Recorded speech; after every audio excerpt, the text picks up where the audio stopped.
Samantala, silipin natin ang mga naganap sa ika-28 taong anibersaryo ng National Anti-Poverty Commission o NAPC. Panoorin po natin ito. Hindi natatapos sa iisang ahensya ang laban kontra kahirapan. Mas nagiging epektibo ito kapag nagkakaisa ang pamahalaan at ang mismong mga komunidad.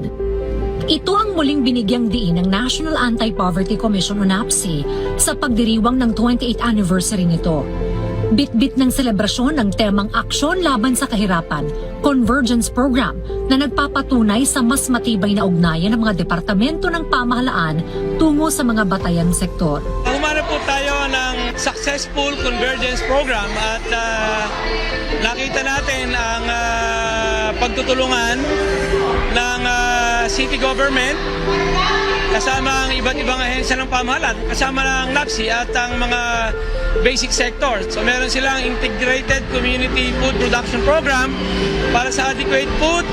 Meron silang elementary school sa village mismo. Merong health center, merong livelihood center at syempre yung housing. Isa sa mga tampok ng programa ang awarding ceremony kung saan kinilala ang national government agencies, local government units at iba pang katuwang ng NAPC bilang pagkilala sa kanilang ambag sa pagpapatupad ng mga programa. Dahil sa partisipasyon na ito, ang ating mga basic sector ay magkaroon ng close coordination or relationship with our local government. And in such leveling up of awareness of our basic sectors, feel nila na sila po ay part ng government.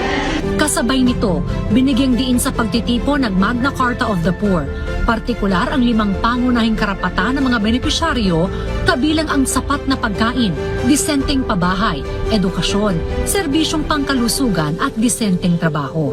Nakafocus talaga ang Office of the President at NAPC sa Magna Carta of the Poor, 5 fundamental rights sa kahirapan. So ito yung the right to adequate food, kaya naka-flaglets na naka-coding, color coding, the right to decent jobs, the right to quality and relevant education, the right to the highest attainable standard of health, the right to adequate housing.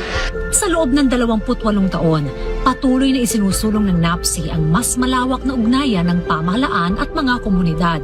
Dahil sa laban kontra kahirapan, ang tunay na pagbabago ay bunga ng sama-samang pag-aksyon.